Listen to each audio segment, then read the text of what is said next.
ఒక ఒక కొత్త ఉత్తేజంతో ఒక అద్భుతమైన నాయకత్వం మా పార్టీ అధ్యక్షులు పవన్ కళ్యాణ్ గారి ఆధ్వర్యంలో మేము ముందు తీసుకెళ్తున్నాం జనసేన పార్టీని. వర్తమాన రాజకీయాల్లో ఇటువంటి ఆలోచనలు బహుశా ఎవరికి గతంలో వచ్చి ఉండవు. నిజంగా గర్వపడుతూ ఈ కార్యక్రమం విజయవంతంలో మీ అందరూ కూడా సహకారం ఎంతో అవసరం. మీడియా మిత్రులందరూ కూడా కలిసి రావాలి, ప్రజలందరూ కూడా భారీ సంఖ్యలో రావాలి.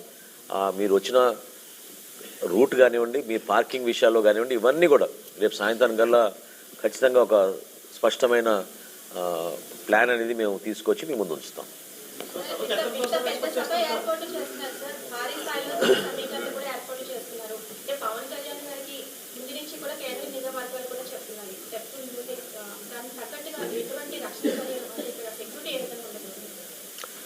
డెఫినెట్గా సెక్యూరిటీ అనేది ఎప్పుడు కూడా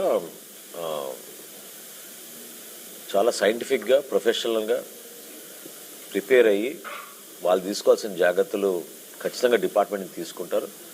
పవన్ కళ్యాణ్ గారి విషయంలో చాలా జాగ్రత్తలు తీసుకోవాల్సిన అవసరం డిపార్ట్మెంట్కే కాదు, పార్టీ పరంగా కూడా మా అందరికీ ఉంది. నిన్ననే మేము రివ్యూ చేసుకున్నప్పుడు చక్కటి ప్రశ్న అడిగారు మీరు. పార్టీ పరంగా కూడా మేము దాదాపు 50 నుంచి 75 సీసీ కెమెరాలు కూడా మేము ఏర్పాటు చేస్తున్నాం. డిపార్ట్మెంట్ చేసే పని వాళ్ళు చేసుకుంటారు. మేము కూడా ఒక బాధ్యతగా మా పార్టీ అధ్యక్షులు గారు వస్తున్న సందర్భంగా అదేవిధంగా ఎవరికి కూడా అసౌకర్యం కలగకుండా చూసుకోవాల్సిన బాధ్యత మా పైన ఉంది. కాబట్టి మేము ఒక నెట్వర్క్ 75 సీసీ కెమెరాలతోటి మొత్తం ప్రాంగణం, అదేవిధంగా హైవేస్లో కూడా ఒక నెట్వర్క్ ఏర్పాటు చేసి సీసీ కెమెరాస్ ఏర్పాటు చేస్తున్నాం. జిల్లా ఎస్పీ గారితో నేను మాట్లాడడం జరిగింది. ఉన్నతాధికారులు కూడా దీన్ని ఆల్రెడీ సమీక్షించారు. వాళ్ళు కూడా రాబోయే రోజుల్లో చూస్తారు. బందోబస్తు విషయంలో కానివ్వండి, సెక్యూరిటీ విషయంలో కానివ్వండి, ఎక్కడ కూడా ఏ మాత్రం పొరపాటు లేకుండా వాళ్ళు ఏర్పాట్లు అన్ని విధాలుగా చేసుకుంటారు.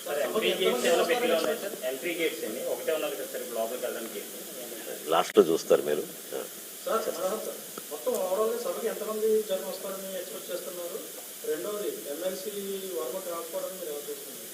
ఏమంటే సభ అనేది మేము పిఠాపురంలో పార్టీ అధ్యక్షులు పవన్ కళ్యాణ్ గారు పిఠాపురం ప్రజలకి మనస్ఫూర్తిగా ధన్యవాదాలు తెలుపుకోవడమే కాకుండా మా పార్టీ యావత్ యంత్రాంగం, మాకున్న కమిటీలు, ఎగ్జిక్యూటివ్ బాడీ, వివిధ నియోజకవర్గాల శాసనసభ్యులు, పార్లమెంట్ సభ్యులు అందరం కూడా ఒక కృతజ్ఞతా భావంతో మా పార్టీ అధ్యక్షులు పవన్ కళ్యాణ్ గారిని అంత అద్భుతమైన మెజార్టీతో గెలిపించినందుకు ఈ సభని పిఠాపురం నిర్వహిద్దామని మేము అందరం కూడా కోరాం.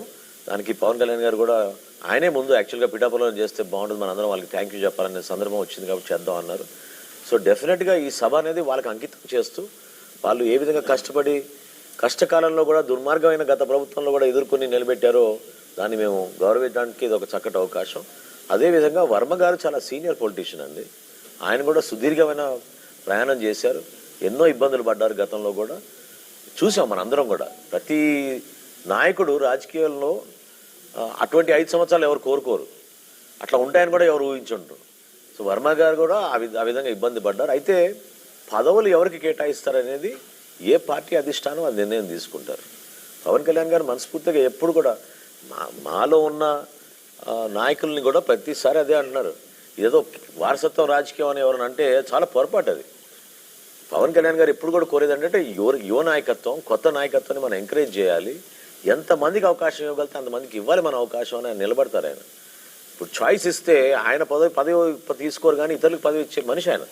కాబట్టి వర్మ గారి విషయంలో కూడా ఖచ్చితంగా ఆయనకి న్యాయం జరగాలి. ఆ విధంగా ఆయనగా గౌరవించుకుంటాం. ఆయన కూడా వాళ్ళ పార్టీలో ఉన్న అంతర్గత విషయం అది వాళ్ళు మాట్లాడాలి. కూటమిలో భాగస్వాములుగా ఆయన సహకరించారు. పవన్ కళ్యాణ్ గారు ఎలక్షన్ నిలబడ్డారు. మీ అందరం కూడా ఆయన గౌరవించుకుంటాం.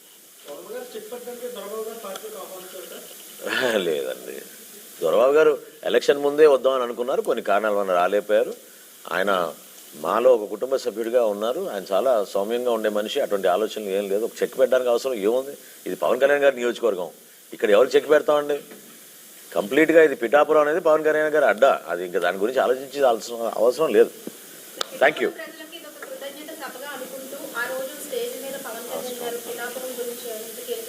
అఫ్ కోర్స్ ఇప్పటివరకు జరిగిన కొన్ని అభివృద్ధి కార్యక్రమాలు ఏ విధంగా కష్టపడి క్యాబినెట్లో కూడా కొన్ని తీర్మానాలు చేపించి ప్రత్యేకంగా శాంక్షన్ చేయించారో పిఠాపురం గురించి అవన్నీ కూడా వివరిస్తారు పవన్ కళ్యాణ్ గారు. అంటే ఎక్కువ మందికి తెలియకపోవచ్చు కానీ చాలా అద్భుతమైన కార్యక్రమాలు ఈ 8 నెలల్లోనే పవన్ కళ్యాణ్ గారు ఉప ముఖ్యమంత్రిగా అయినాక పిఠాపురం శాసనసభ్యుడిగా ఆయన ఒక బాధ్యత తీసుకుని అనేక అభివృద్ధి కార్యక్రమాలు మంజూరు చేయించారు. వాటి గురించి వివరిస్తారు.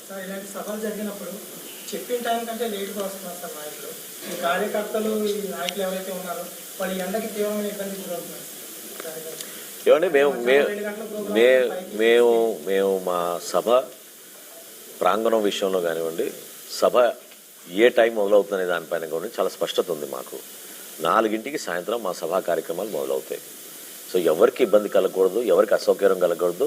పవన్ కళ్యాణ్ గారు ప్రతి సందర్భంలో చెప్పేది ఏంటంటే, తిరిగి ప్రయాణంలో వెళ్ళేటప్పుడు అందరినీ మీరు జాగ్రత్త చూసుకోండి, వాళ్ళ ఇంటికి క్షేమంగా వెళ్ళాలి, ఎవ్వరు కూడా ఇబ్బంది పడకూడదు. అందుకే ఇందా చెప్పాను నేను, వాతావరణంలో కొన్ని మార్పులు వచ్చినాయి. మేము అన్ని విధాలుగా పుచ్చకాయలు కానివ్వండి, మజ్జిగ కానివ్వండి, వాటర్ కానివ్వండి, ఓఆర్ఎస్ ప్యాకెట్లు కానివ్వండి, ఎవరు కూడా డీహైడ్రేట్ కాకుండా ఉండడానికి కోసం, అదేవిధంగా సభలో కూడా అందరికీ కూడా స్నాక్స్ అవి ఏర్పాటు చేసే విధంగా అన్నీ చూసుకున్నాం. ఎవరికి పొరపాటు జరగదు. మాకు ఒక అద్భుతమైన మెడికల్ టీం ఉంది, మాకు వాలంటీర్స్ టీములు ఉన్నారు. వీళ్ళంతా నిస్వార్థంగా పనిచేసే వ్యక్తులు చాలా మంది ఉన్నారు. ఎవరికి ఎటువంటి అసౌకర్యం కలగదు. థ్యాంక్ యూ అమ్మ తల్లి, నువ్వు చాలా రోజు కలుద్దామని చెప్తున్నాగా మీకు. అమ్మా ఎవ్రీడే కలుద్దాం అమ్మా, సరేనా?